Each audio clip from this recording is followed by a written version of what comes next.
friends. Welcome to the Creative Impact Podcast. I'm your host, Rachel Caldwell, and I'm so happy you're here. Each episode, I take some time to chat with fellow artists about life, faith, and the impact of the arts.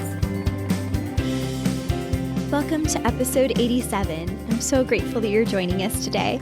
We are now into that second week of January where I feel like things are starting to feel a bit more settled, and many of you may be getting back into the job routine or school routine, which is kind of nice to get that rhythm going again.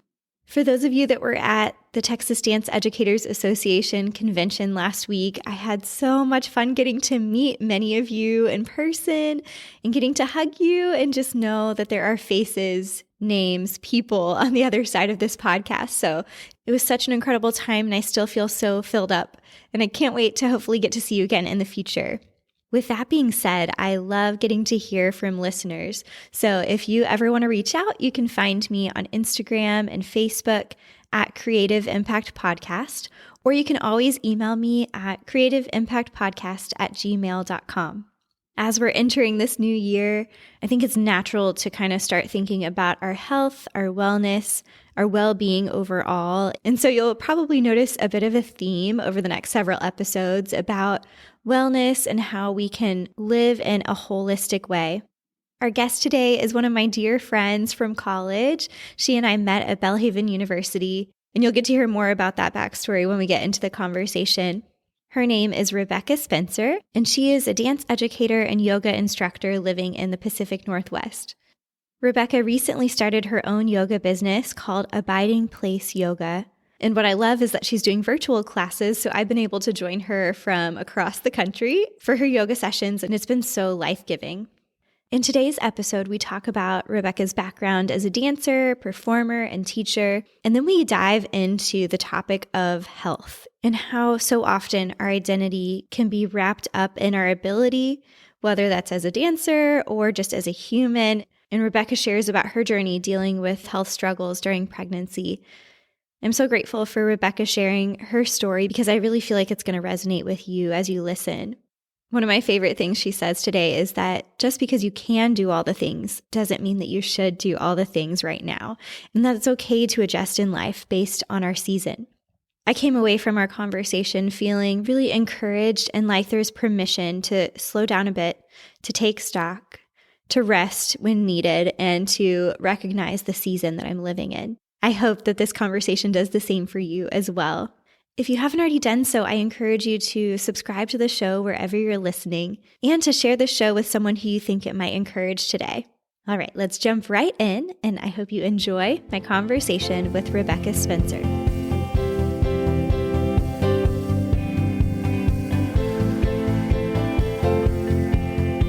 This is so fun to get to do a podcast episode with you. I'm so excited. Thank you. I'm tickled. I'm getting excited just to talk.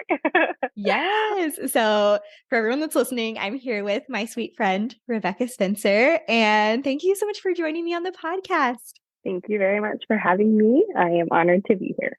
Yay. So I'm sure we'll talk about Belhaven later, but Rebecca and I met freshman year at Belhaven. Did we meet during the audition? I'm trying to remember back. We met because we were on the same hall freshman year, and we were in the same peer group. Oh, yeah. And then we had pretty much the exact same class schedule for at least the first semester or two. So we were always the same people running between like lunch and we would ballet. Be like the two running on the sidewalks. And then I remember there were some people that like didn't know which one was Rachel and which one was Rebecca. They'd be like, yes. Hi, Rachel and Rebecca. Hi, Rebecca and Rachel. Like they'd always say it together. I had a friend tell me that years later. Really? He said that freshman year, he didn't know which one was which, and we always had our hair up for class. So he would just say both names at once, wave, and keep walking because he had no idea which one was. That's amazing. And I had no idea. Exactly. So that's pretty much, we got very close since we had basically the same schedule, lived on the same hall, and we were both in honors college together. Yes. So we fun. Were trying to fit rehearsals around honors colloquium. Because you set your class for discussion and then you get your rehearsal schedule, and sometimes it's the opposite day, so then you're trying to make sure it all syncs up in that first like 48 hours. Right. It's so funny, but it's fun thinking back on just our friendship. And then through the years, staying in touch and getting to, visit each other here and there. And now you've got Yes. 2 kids, which is so fun. And Yes. so super great. And I think we'll get in a little bit more into your background and everything. But do you want to just share a little bit about, who you are and what you're up to right now? Yes. I'm Rebecca Spencer, and the primary part of my days right now is mothering my daughter and my son. I am also a yoga instructor through my own business, Abiding Place Yoga, and I'm also a dance educator with a local performing arts school. Awesome. Very cool. So why don't we take it all the way back to your early days, and when did you first discover your love of dance? Because obviously that's kind of been the thread throughout your Yes. story. So I don't have any memories not loving dancing. Gotcha. My earliest memories are of dancing and twirling and moving to music and just delighting in it. And my parents had seen a production in the 80s called The Toy Maker's Dream. And they had a VHS and a cassette tape of the performance and of the music. Bringing it back. Yes.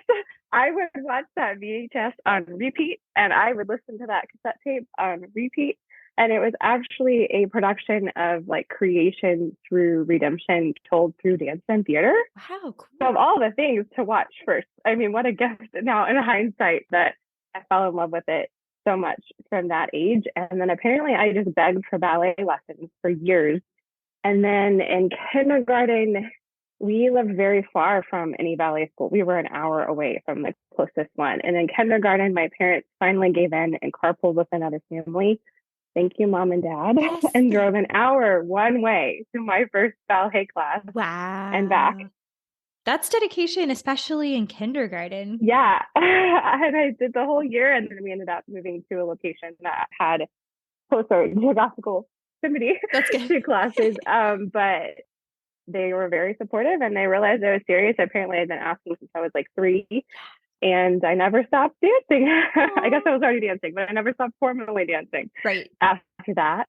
And then that grew into, at age 10, I joined the Louisville Ballet School in Louisville, Kentucky. And being at a pre-professional school was really awesome, getting to watch the professional company.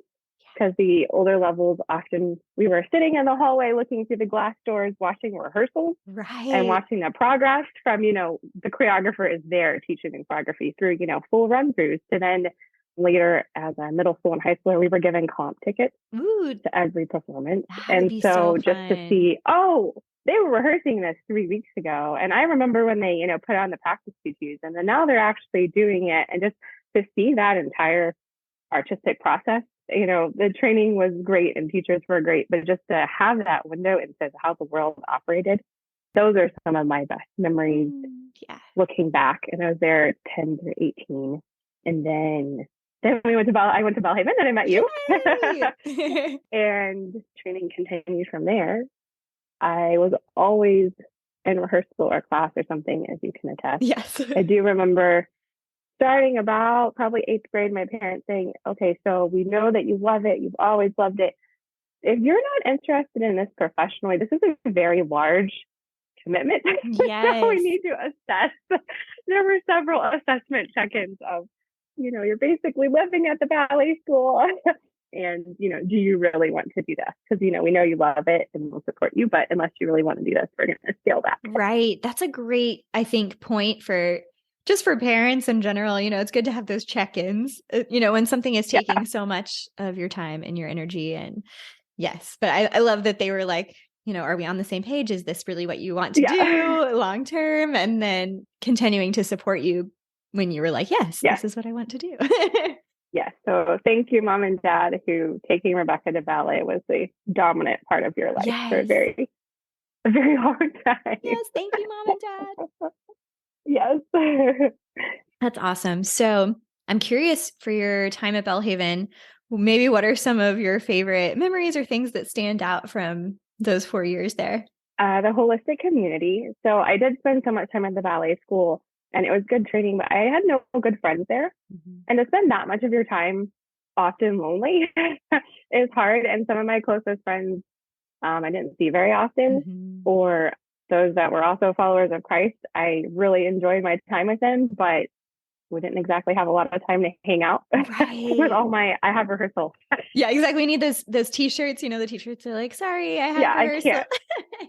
I have rehearsal. Yeah, so that was such a large factor of my life. And so Belhaven was the first time that I had that integrated of community. And I just realized I was longing for that. So to have like you, for example, freshman year, we lived in the same hall.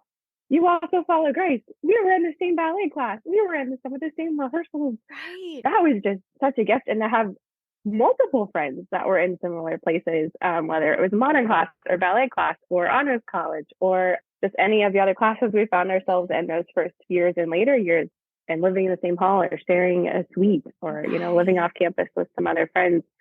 I was just longing for that community, and I'd never had it to that extent. Mm-hmm. And that was just such a gift because I didn't realize how much I had wanted that and was missing it because my life was just very divided up into segments in high school. Right. So in college, to have this comprehensive community and acquaintances and just, walking back and forth on campus and having my life that integrated, was just really special. And still being friends with so many of those people like you, yes. Since then, like 14 years later, having a podcast together. So cool. It's just really precious to me.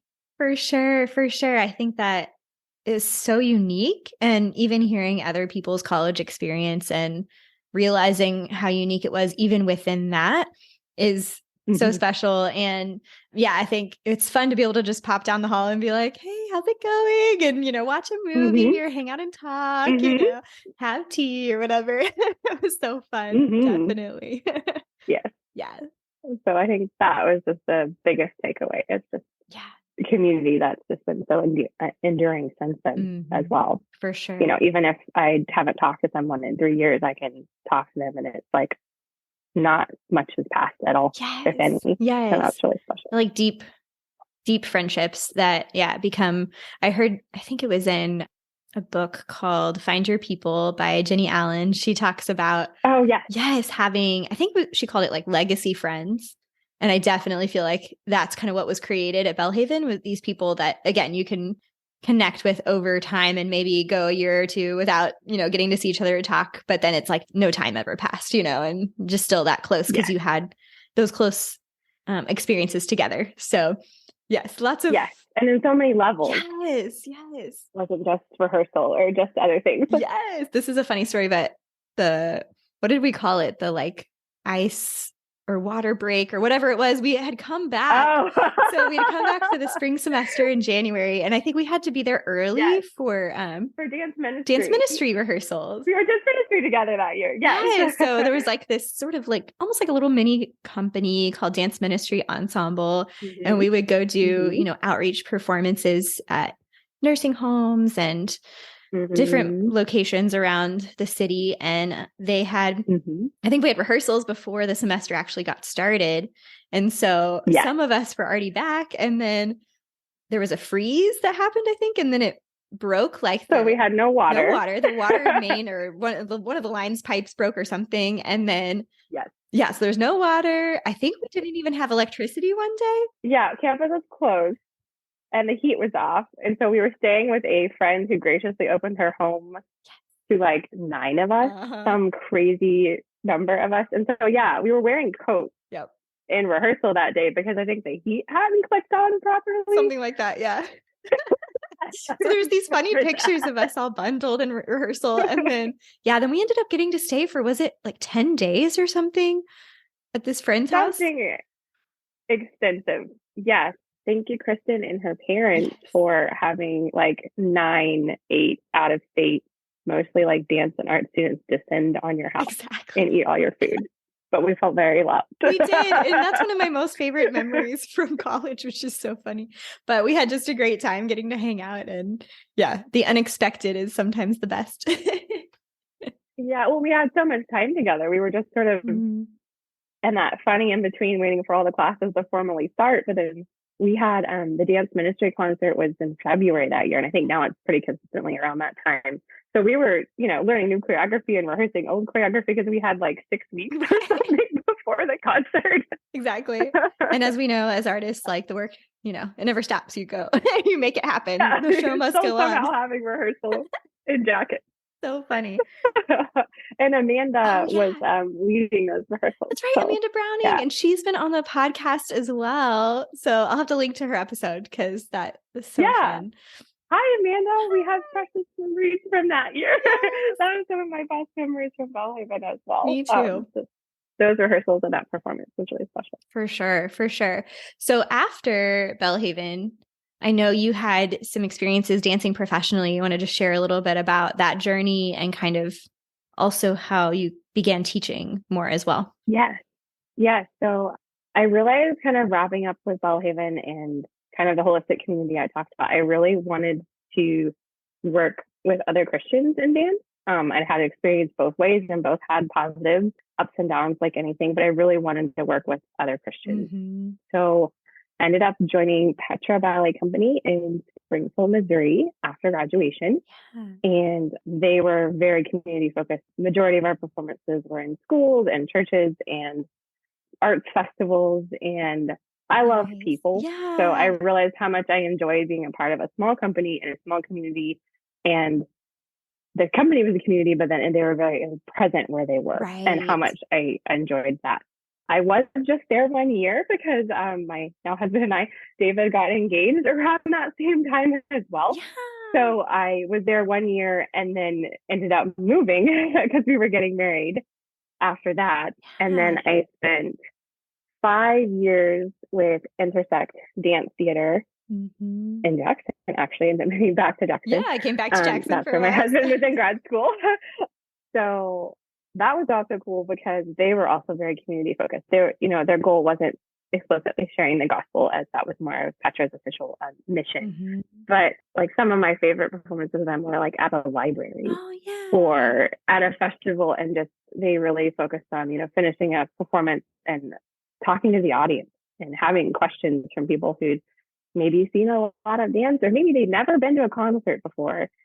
And they had a follow-up question, what was that in the second piece? Or what was the name of the music? Or was it hard to do this? Or was it easy? How do you rehearse? And just how interested they were in fostering conversations, they would say intersections, hence the name, with whoever was there, whoever the neighbors were, whoever the concert goers were. Those are the people that you talk to about your art form. It doesn't have to be in a proscenium theater, which is precious. I love going into a large theater and watching a concert. There's something special about that. Right. But also that a great dance concert can happen in a library, and you can have a fantastic conversation afterwards. Yes. So that I really valued that they cared about fostering that. And it also really valued that they were not afraid to use humor.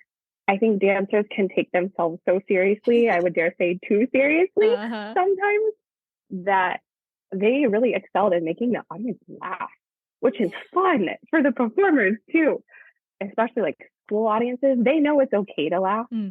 So adult audiences, you can see them grinning, and sometimes they're wondering, should I laugh? It is funny, but I've learned maybe I shouldn't laugh out loud at a concert. A little bit, yeah. Yeah, and then children are just, laughing and commenting from the front row to the point you're trying not to crack up, and just I love that tone of just, we can have fun with this too. So that was very special to me. Yes, there's something special about getting feedback from your audience, when you're performing and feeling the energy that they give, for sure. Yeah. Yeah, I really enjoyed that. And I think actually one of my favorite performance memories with Intersect does actually tie a bit into teaching. Oh, cool. So one of the places I have taught in the past was the Redeemer School in Jackson, Mississippi. And I taught dance as part of the school day, along with, they had art and other classes as well. And we were performing with Intersect for the entire school, a piece that I had actually choreographed for students that I had taught. And that rarely syncs up to that extent. So that was really enjoyable. And it was a piece I had choreographed using specific types of movement. And then I'd explained the movement ahead of time, once again, talking with the audience, engaging before we performed it. And I said, you can look for, these types of movement. These are the names within this piece. Cool. And while we're dancing, it was priceless to hear some of my older students who were like maybe third grade at the time recognizing types of movement and labeling the movement accordingly. I see a sway. Now she is circling. He is, Yeah. circling around and coming into another shape. And like they were recognizing parts of movement within the art of the choreography while I was performing it, and I knew them by name. And I just will always remember that performance as one of the highlights of any performance I've ever done, because once again, it was so integrated with, relationship and conversation and education were all tied in together. It wasn't someone they'd never met, Right, right. Someplace they'd never been performing. It was someone they already knew performing, and then they were able to engage with and learn Mm, in the moment based on conversations we'd had during the performance. that's So so cool. that is a highlight of mine. It will be for a very long time. Yes. Maybe one of the top, five for Wow, me. I love that so much. So speaking of teaching, I know you've been involved in teaching for quite some time. So, kind of Yes. just mostly is it in like the school setting and studio setting? Yes, primarily. I've done a little bit of everything now over the years. I've taught in schools, like the Redeemer School was during the school day. I've taught the most a significant amount in studios just because that's the dominant place of American dance education. Right. I've also taught in fitness center, Oh, cool. some adult classes. I've taught in some community centers. That's very big part of the Northwest community here is like a community center hub that, might have a gym and dance classes and a pool or Right. a basketball court or things like that. It is just a really cool community hub. So I've taught classes more in the community center than like a separate studio, Gotcha. even though the content may be similar. Also, all different places in Mississippi and Kentucky and Oregon and now Washington. Yeah. But I love people and I love learning and I love other people learning. So Yeah. yeah, that's been a part for some time now. I'm actually not sure the number of years. I would have to Right. count. That started while I was performing and then slowly shape shifted through different changes in life from performing extensively to teaching some to about half and half, and then more into teaching, and then more as motherhood has been a larger part of my life, shifting out of performing primarily, unless maybe it was a guest thing or more standalone, Right. into primarily teaching. Cool. As the years progressed. Right. That makes sense. And yeah, we're going to get into some of that, the idea of different seasons of life and kind of how that changes as an artist and a performer as well. And kind of maybe before we get into that, I think something that is going to be really impactful for everyone that's listening is talking a little bit about kind of wellness as a human and as a dancer. And I know, especially in January, we tend to have our minds on health and wellness and setting goals, for the year and all of those things. So I'm curious to hear, and we haven't really had a whole lot of chance to talk about this just one-on-one. So we get to do it on the podcast. We get to do it on the podcast. Yeah. Yeah, but I'm just curious to hear kind of your journey with health. And I know we've talked a little bit about it that, especially with pregnancy and motherhood, that there's been some challenges along the way and what that's looked like. So I guess I'll just let you share, kind of leave it open-ended, and then we can get into into details. Yes. So I guess I would say historically, I've always understood, eating wisely. Like, I mean, the food groups, I'm not about to give you, nutritional advice, but, eating wisely, drinking lots of water, exercising healthfully. Like that's just part of life. That's what you do. That's how you steward your body. Mm-hmm. But it wasn't really until I was in college that I realized rest is a component of that as well. I just never crossed my mind in that way that it was just as much a part of taking care of yourself as drinking water or, responsibly eating different kinds of foods, Right. And I kind of learned that lesson the hard way because I tend to be a perfectionist. I tend towards that. I'm learning and growing. It's a lot better than it was. Excellence is more sustainable than perfectionism. I think we may be similar in that. So I get that. Yes. And I'm a planner and I love doing and accomplishing and I like checking boxes. And during college, I just realized like I can't go all the time. Mm-hmm. And I mean, I would have told you that intellectually, of course. Like I learned about rest, growing up, but putting it into practice proved challenging for me. Mm-hmm. So in college, that started looking like I had a few hours every weekend, usually Sunday afternoon after church, that I did not do anything. Nice. I would like set my phone on the other side of the room so I couldn't pick it up. And like, I actually went through a phase where I took off my watch because I'm such a time bound person that I just had to do something to mark that this time is different. There has to be a pause. Yeah. And then I might go every single day, morning, evening, night, all those crazy hours that we had the rest of the week. There's got to be some sort of pause. And then I felt better and I worked about the same the rest of the week. And then I realized, wait a minute, this is really important. Yeah. So I think rest for health and wellness to me started becoming an awareness, even though it's been a long lesson for me to learn that that's important, gradually over time. But that's kind of when that started. I've always really been interested in sort of health and fitness, actually. I was a double major on paper at Belhaven, actually. And then I realized there is no way I can do all these science labs and all these dance rehearsals within like 6 or 7 years and have a scholarship for 4. So clearly this is not going to work. But that was the idea at one point on paper, is to also have the kind of like fitness component as well. Like, this is not working to combine. Right. So I long planned on becoming certified to teach Pilates. Actually, since Belhaven, that was kind of the plan to add that official skill set, I guess, to my professional experience. And then later that shape shifted into yoga, as will come up more later. So I guess I've always been aware of it and interested in it. And just, I think it's related to thriving for me. Like, if we're whole human beings, like, community is a big thing I've talked about, but do we have healthy relationships? Are we drinking water? Are we resting? Are we exercising? Are we maybe cross training? I think sometimes dancers historically haven't been as aware of that. I think it's changed a lot. I think there's a lot more awareness of that now, which I think is awesome. Yes. Maybe you don't need to do this particular type of exercise 6 days a week. Maybe you need to do this set of, Pilates these 4 days, and maybe these other exercises or walking these other 2, things like that. Right. I've just always been really interested in it. And then it kind of morphed over time with different things I maybe needed to learn at the time, like rest. And then for me, this kind of leads into the motherhood and some other parts of our conversations. We wanted to have a family for several years before I originally became pregnant. And the first baby I became pregnant with, we lost in miscarriage. And I was just down in the dumps. I was grieving. I was discouraged. I did not like my body. I did not want to dance, which is always a telltale sign that I am not healthy if I don't want to dance. Yeah. It was not we were not in a healthy place. I was not in a healthy place. I was starting to wonder, okay, God, like, if this is not part of my life now, like, is there something else I'm supposed to be doing? Like, have I missed something? And the grief was very dominant for about a year of my life. I ended up going to grief counseling. That is very healthy, and I highly recommend. Yes. And that's also actually when I found yoga.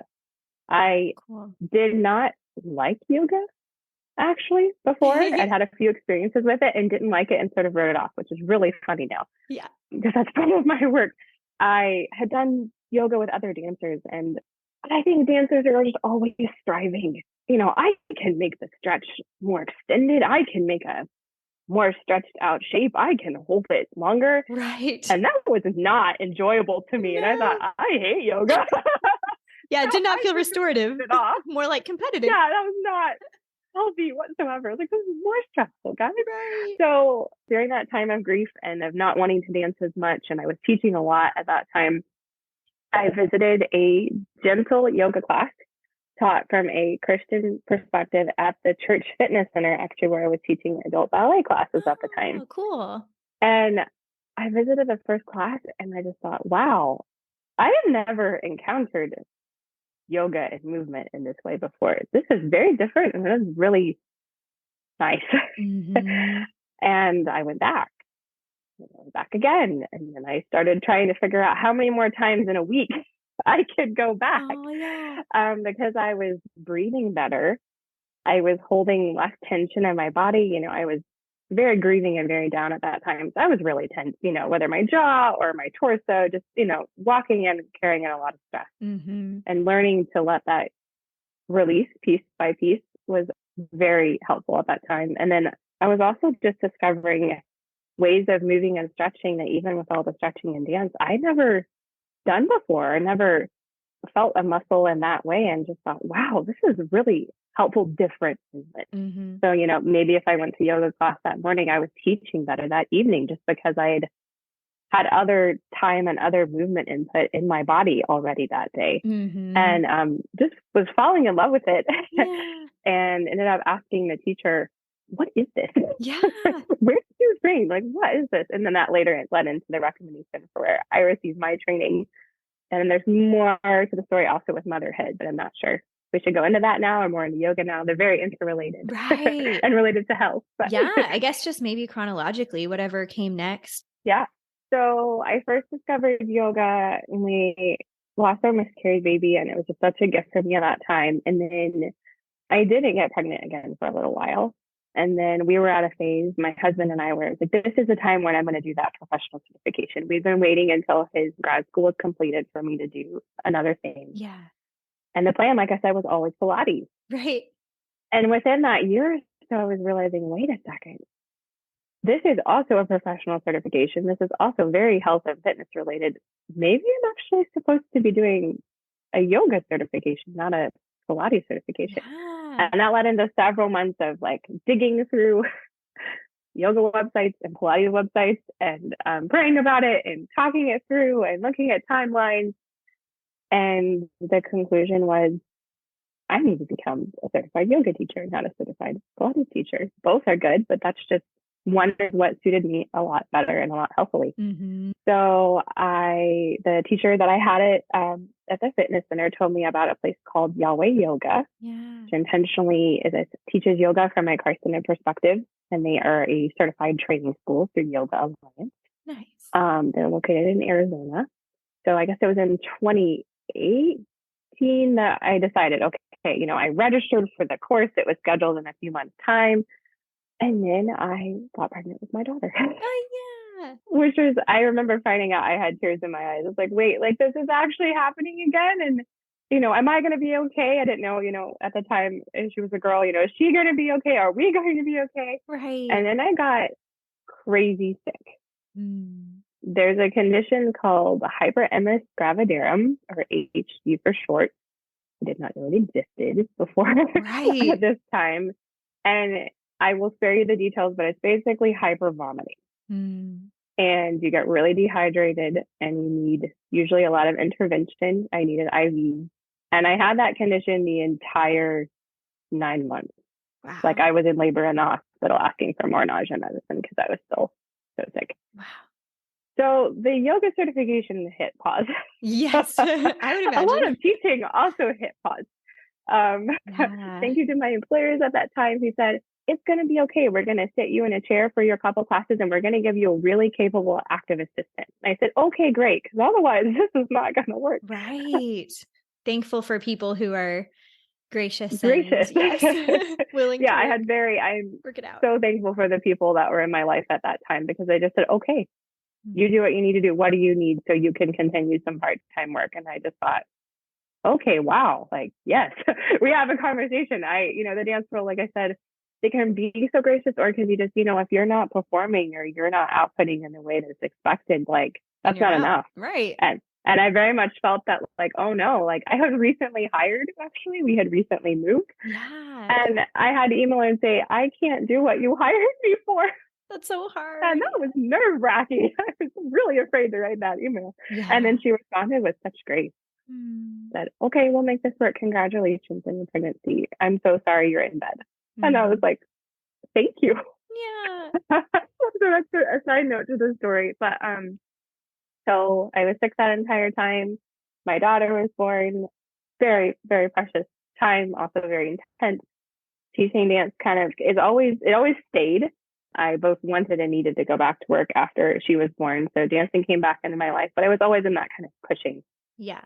And then leading into that, she was still a baby and I was still in my push, I'm going to be a mom, I'm going to teach. Mm-hmm. And then the world shut down. Oh, yeah. And then my yoga training got postponed again. Uh-huh. So I've been registered now for like 2 years at this point. Still hasn't happened. Like, okay, once again, like, okay, guys, like I had a timeline in mind. Like this has been decided for years. Like the fitness certification was decided like probably a decade ago. And then it recently changed to the yoga and I'm still not certified. It's been paid for like a year. Like, what is going on? So that led into a lot of just he and I hanging out at the park and me teaching some ballet and modern and other classes was able and sort of biding our time. And then we started talking, like we would love to have another child. And I was both thrilled and terrified. I was like, well, what if I get that sick again? Or what if we have another miscarriage baby? Like both are a lot of grief and a lot to carry. And can I do this? Right. So we were talking about it and waiting and kind of praying. And we're like, well, okay, we're going to try again. We're going to see what happens. We don't know, but we'll at least try. And then I got pregnant with my son. Yeah. Immediately. Oh, wow. Which was a shock because that was not my history. It was years of waiting and wondering and grief and ups and downs and illness. And I immediately got just as sick or more again. Yeah. And I remember praying like, okay, God, I prayed for a healthy child. He is healthy. I prayed that we would not have to wait years. And you said yes. And I also prayed that I would not have hyperemesis again. And you said no. Yeah. And it hurts right now. Yeah. Okay, like I trust you. And I'm also absolutely positively miserable. And I think for me, what was hardest is as a dancer or later more with yoga, our bodies are our instruments and we take so much pride and joy and training and time into crafting them in the way we want them to move. And when we say, jump, they jump. And when we say turn, we turn. And I just sat on the couch. Yeah. And I thought, well, then this relates to identity, I know, which is one of your questions. Yeah, we can totally touch on it now. My identity, is it in my health or my performance? Because I could say, it's easy for me to place my identity in my art form or my performance or, I am a dancer, when I meet somebody, this is my job and this is how I think about myself. And I was learning, that is not always healthy. But then I realized, what if my identity is in I can hike or I can teach or I can pick up my daughter well or I can open the fridge without, we'll just say gagging, and actually make food. It's standing in the kitchen. If I can't do that, am I still Rebecca? Am I still a functional adult? I guess in a lot of ways, no. I was not able to do many things that I would have taken pride and joy or just needed to do. Yeah. Well, so then it came down, is my identity still in Christ? Or is my identity in the fact that I'm healthy? And then I can rely on my own body to do what I want it to do. So if I can't rely on my body to hike miles or dance or teach or cook or carry groceries up the stairs, then was I really relying on Christ my whole life up to this point? Or was I really just relying on myself to be fine and be healthy and be able to function in that given day? Right. It's such a deep and real question and hard question. Exactly. I was challenging. There were some days I was thinking, no, God, I actually really enjoyed the ability to function and walk up my stairs with my grocery bags. And I do not like this place of need. I do not like realizing I am so dependent on my husband doing the groceries or a neighbor taking care of or a friend taking care of my child or, going to church sick with a mask on during the pandemic and being so ill that I just had to walk out and sit in the hallway and be like, maybe we should just go home because I can't even breathe very well. So what am I even doing here? Yeah. And that was it was hard. I am not going to lie. It still can make me really have to process through some heavy emotions, just getting that sick again. And then the irony is, in the middle of all that was a really good time to have my yoga training. So we've rescheduled. And they were live streaming because of the pandemic. Yoga Alliance, as long as it was real time, had several years where you could live stream your training because people couldn't travel. Right. So they were live streaming weekends. And the second time I got that sick, I didn't know what I was in for if it happened again. And I was mentally a lot tougher. I would say I was physically weaker, but mentally there was okay, what am I doing to fight back? Because I've got to somehow cope with this in a healthy fashion. Right. And a lot of the teacher training is, moving and breathing, but a lot of it is also sitting and taking notes. And I was hungry for something else to do with my mind. Yes. And something else just to do with the gifts that I've been given that were pretty dormant at the time. I was barely able to teach the second time I was sick, a little bit, once with an assistant or sitting in a room, but yeah, I was sicker and I just couldn't do a lot. And it was hard to not be involved in the world and be sitting at home on the couch. And so that's when I became certified. Ironically enough, you can count your practice hours towards yoga or towards more gentle yoga. So I did a lot more of the gentle and prenatal and got all my hours in. I also found yoga was about the only thing I could do when I was pregnant. Yeah. Ironically enough, God knew. I could breathe. Yeah, I could breathe.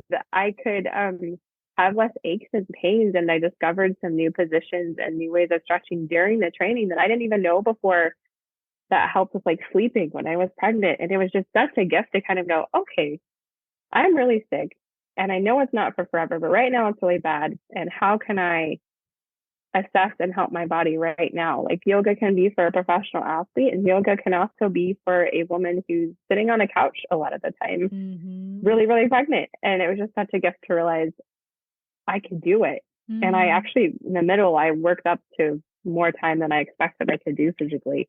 And then later had to kind of work back down, but it was so empowering to go, no, I'm going to sit here and I'm going to breathe and I'm going to move my arms, and then I'm going to slowly move my legs, and then I'm going to slowly stand up. And even if I have to do the standing pose, holding onto the wall, I'm going to stand here and I'm going to do it. Yeah. And ironically enough, that's when I achieved my professional certification, years after the fact and while very sick. So thank you to Courtney at Yahweh Yoga, one of the teachers and leaders, that said, of course you can come. You can still practice yoga. If you're breathing, you're doing yoga. I said, great, I will be there. I can't wait. I have a notebook. I'm ready for something to do. And you're such a lifelong learner too. So I can see how that would and be I love really learning. Fulfilling. Yes. Yeah, exactly. So it was to be able to do something that I cared about, that I wanted to do for so long, in a time when almost all the other answers were no, was really special. So I achieved the certification, I think, in May of 21. I think it was like 2.5 years after I signed up. Like I said, God's timing. That was not mine. I was very impatient. And then my son was born in August of 2021. Okay. So that was the timeline of that. And then I went through a period of me just doing yoga on my own. That was also a lot of time of major family transition. We were having to move again for my husband's work, and we had a new baby in the mix. So I was enjoying taking other people's yoga classes and doing a lot of my own at home. Right. And then 2022 is when my yoga business was started, because that was the right time. I love that. Yes. So actually, I may stay here for a second. Just the idea of, I think, like you said, as dancers, we can very much like drive our bodies to, I would say, maybe an unhealthy place of, go, go, go. And probably because we do tend to tie our identity to it, we maybe push ourselves past what would really be healthy or good for our bodies and our minds and everything. So, I just think it's interesting. I've found, as getting older as well, like figuring out, I've also kind of definitely been enjoying yoga. And even before you started teaching classes, which I've been loving, I've been loving getting to do virtual classes with you, because it's still more of like that live experience than me doing a YouTube video or something. But I started having kind of a similar journey of, my body's not maybe what it once was. And it's, you can't just like jump into something without really preparing your body. Like maybe when you're younger, you don't really realize what you're doing. Anyway, but finding the benefit of, what are other things that support my body in a healthy way. And, we've talked a little bit about this, that we love ballet and ballet is amazing. But at the same time, it may not always be what our body needs at that time. I feel like I'm rambling a little bit, but is there anything else you want to share on the idea of how to approach either our art form or in life, finding a rhythm that's healthy for our bodies and for our mental health and our emotional health and all of that? I think for me, part of it has been the willing to have the variety or have the seasons, kind of like I had mentioned when we were emailing before the podcast of like this season might look different than you expected. And it might have other kinds of needs, or you might need something, not because it's replacing dance or replacing ballet, but you might need it in a different quantity than before. And so 2022, I did more yoga than dance, hands down. And it was very odd. It was also kind of nice. It was just like, well, this is really healthy for my body right now. I'm really enjoying it. I'm starting my business in it, and that's okay. And then the other side of me, that's okay, right? Okay, like how could it not be? How can I have to deal with that so dominant?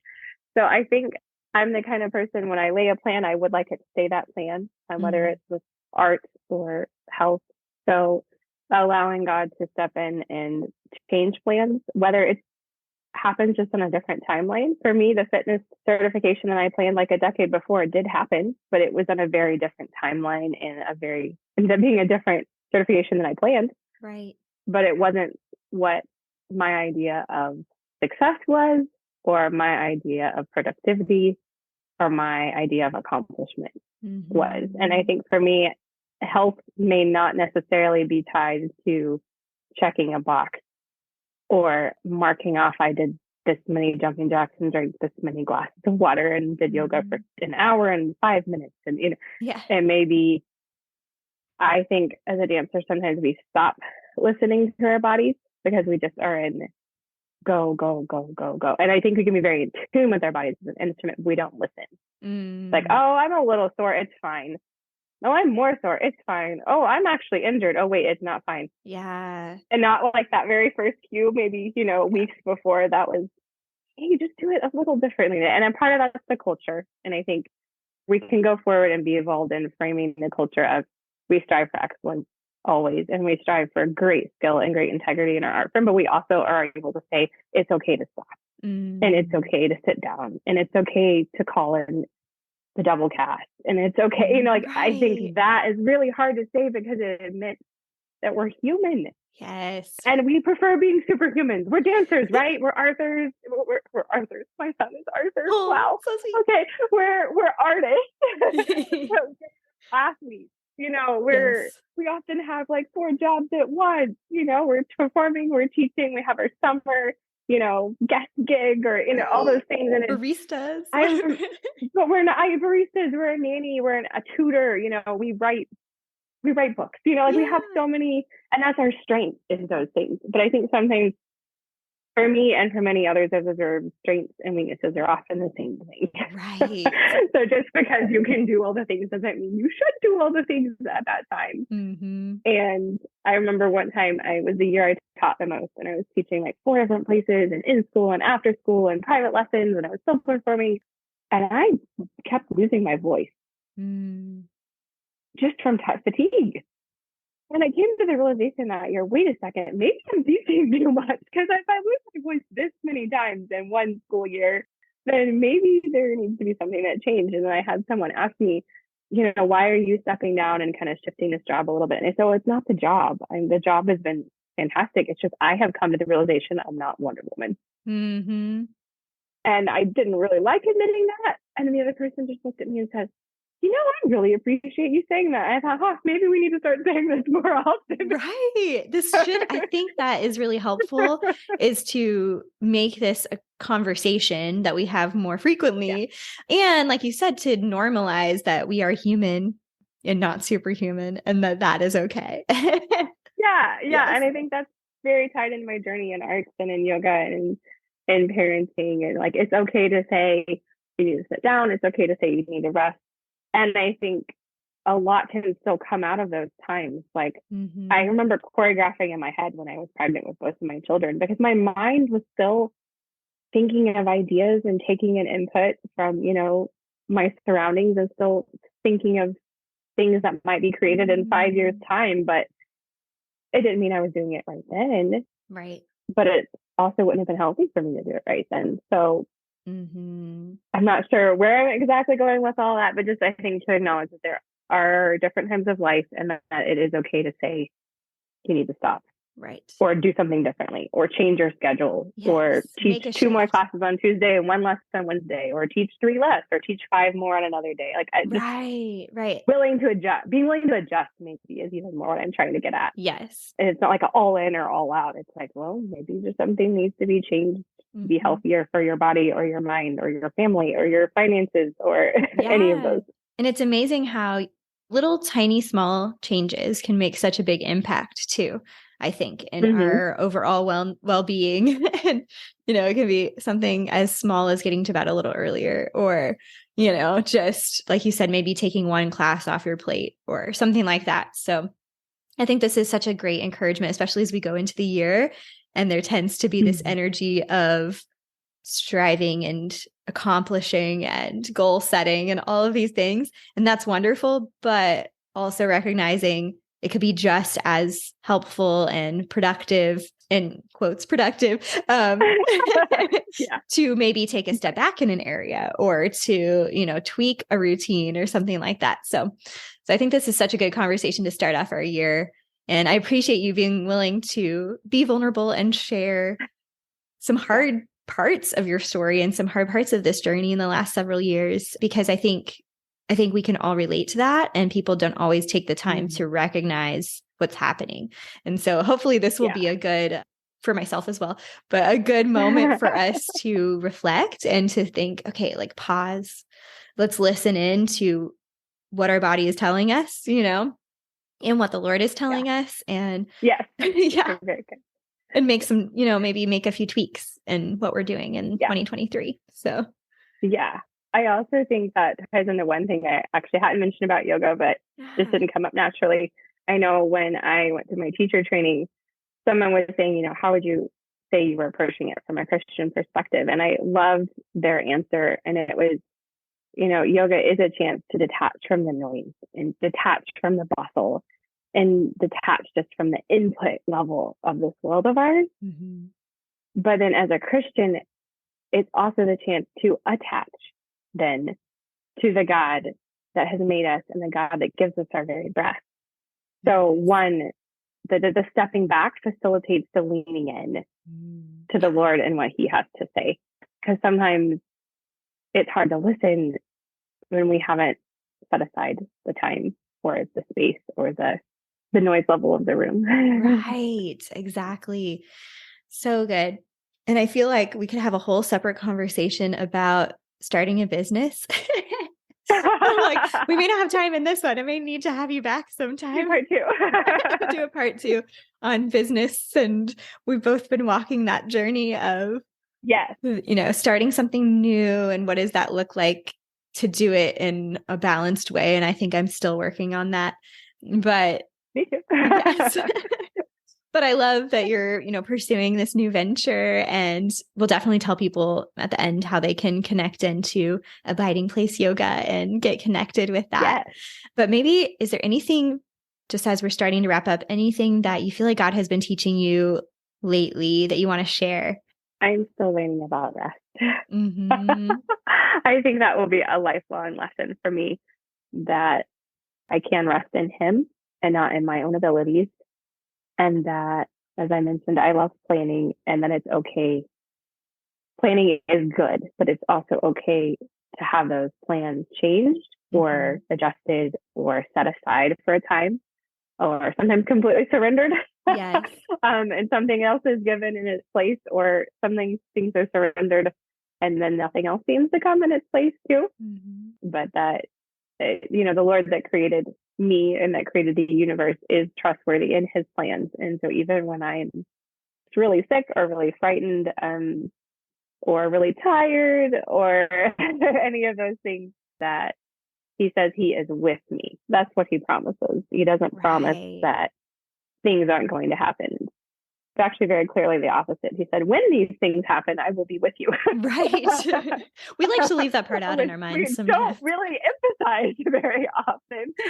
But yeah, it's something, when you pass through the fire, when you pass through the water, I will be with you. It doesn't say it won't happen. Avoid the fire and avoid the water. I will avoid the fire. I will avoid the water, Right. I won't have times that I, feel like it's too much. He says, I am right here with you. I'm the God with you. So Amen. that's what I'm just learning over and over and over again. So good. So good. And I'm so curious to hear your answer to my next question, which is there something you would like to share with other artists right now? I think a lot of it I've probably touched on, but I just would say if I was sitting with one of you who's listening, I love tea. So I would have you over and we could have tea at my house. Yes. But just that it is okay to acknowledge maybe you're not in a season that you want to be in, or that season that you hoped the parade would look differently. And it's okay to rest. I don't think, even in mothering, I think it's really hard for both mothers and dancers to say, it's okay to stop. Yeah. It's okay to rest, even if it's 10 minutes. Set a timer. And these next 10 minutes, I'm not going to get up. Sometimes you have to, but, or I'm going to lay down and I'm going to put my legs on the wall and I'm going to be still.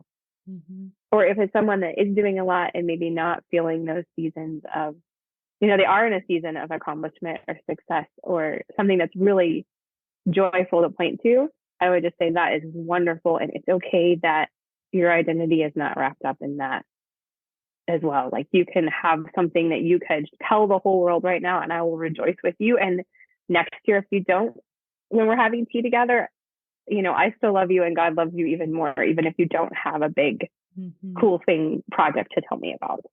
So good. I think it's hard to share what's not happening and it's hard to share that you don't have a big, cool plan in the works. It's okay to share that, well, this month I've been resting a lot.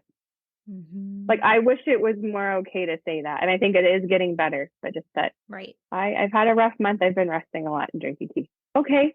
Me too, actually. Right. Or, all last month, that was more of that month. I didn't, finalize any performances last month or, teach something I was particularly, this is the best thing I've ever done and I need to video it, Right. I just did my normal life. And that's all I did. And that's okay. It wasn't Instagram worthy and that's fine. Yep. We should put more on Instagram. It's like, I'm laying here, guys. What about you? Yep. I love that. And I didn't take a picture of it and it's not pretty. Yeah. But I am resting and I didn't Photoshop it and I didn't move anything and I'm just here. I love that. That would be so great. Actually. That was long-winded, but it's all tied into one another. Yes, for sure. I think that's so helpful and really speaks to me as well. And I think that that's something that I've appreciated about you as a friend is that is what you do. Because we have had those times over tea, being that voice that says it's okay and that we can just celebrate with each other, grieve with each other, and that, like you said, we're still loved by God, by each other. Yes. So good. I'm just like, yes, resonate 100%. I'm glad. I'm glad. So as we kind of wrap up today, I like to ask everyone, what is one of your favorite things right now? I was recently given a book as a Christmas present called Breath as Prayer, which I kind of had to chuckle because a friend knows I'm teaching yoga. But just tying in the rhythm of our breathing with the rhythm of praying with intention and how one can lean on the other. And the breathing can help serve as kind of a meter for praying and helping us focus. And then the praying can also help us calm down, especially in moments of anxiety, and to breathe more carefully and deeply and thoroughly because breath helps with anxiety and tension. Right. So I've just started perusing it, but I've really enjoyed it and I've scanned through the whole thing and then I'm going back reading specific pages. But it's called Breath as Prayer by Jennifer Tucker. Jennifer Tucker. Okay. Awesome. Yeah, I'll have to send it to you. Oh, so pretty. That has really pretty cover. Yes, it's like a nice coffee table look as well. Yes, it is. Love it. Well, I will definitely put that in the show notes as well so people can check it out. And this has just been such a joy to get to reconnect and, well, really just to connect. I feel like I've been taking Rebecca's, like I said, virtual yoga classes, and we've been doing on Tuesday evenings. Well, for me, it's evening. Yes. Because of our time zones. Yeah, so we have some that are more evening and some that are a little different. Exactly. So, yes, but it's been so But now we helpful. actually get to chat. Right. I love it because it's like right before I get ready for bed. So I have this sort of like decompress from the day and stretch and kind of like let go of some things and then get, better sleep that night, which is really nice. So good. A lot of my friends have evening classes depending on the time zone. 2 different ones are kind of both evenings for different people. So yeah, I think it seems to work pretty nicely at the end of the day. And so this is kind of tied in, but would love to let people know how they can connect with you and with your yoga classes, Abiding Place Yoga. So if you want to share that, and also kind of like if they are interested in joining in on the virtual classes, how they could do that. Yeah. So you can find Abiding Place Yoga on Instagram or Facebook. Related to this conversation, I have a very quiet presence, but I am there, and you can direct message me. That's also where I post scheduling information. Awesome. You can also email me at abidingplaceyoga@gmail.com if you're interested in more information, or I always have free trial classes going if you would like to drop in and see what we're up to. You'd be warmly welcome. And I think that's about it. Awesome. And I know, at least at this point, you're doing kind of like sessions, like six-ish weeks sessions. Yeah.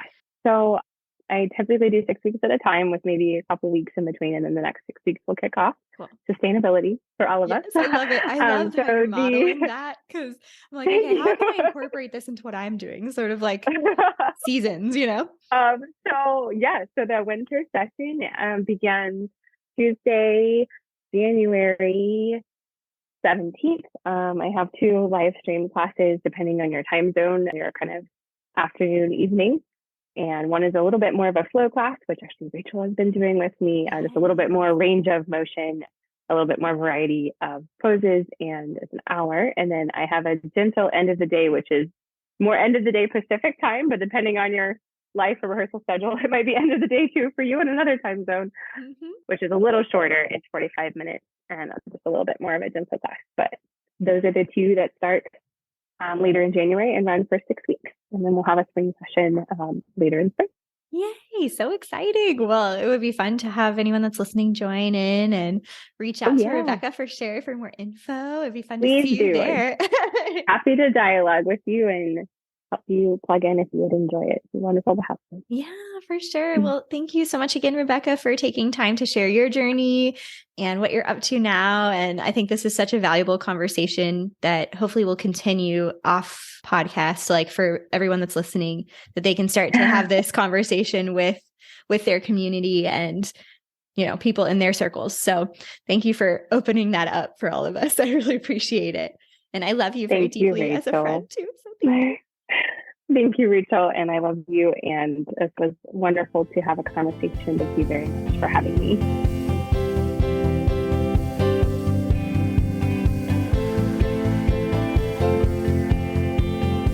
Wasn't that so good, you guys? I hope you were inspired just as I was with Rebecca's story. I encourage you to check out Abiding Place Yoga on Instagram and Facebook, and I'd love to see you in class on Zoom. That would be so fun. You can find all the links, the full show notes, and additional resources on our website, creativeimpactpodcast.com. If you're interested in supporting the show and getting extra content, check out our Patreon community. This week, there's going to be a bonus part of the conversation with Luke Lefevre from episode 86, and it's kind of like a little mini coaching session that Luke walked through with me about my current journey. So patrons, be sure to check that out. If you'd like to learn more, you can go to creativeimpactpodcast.com/Patreon. That's Patreon. Thank you so much for listening to the Creative Impact Podcast. The music for the show was produced by Michael Cash. Until next time, remember that you were designed to create. You were made to inspire. Continue living with purpose and making an impact. See you next time, friends.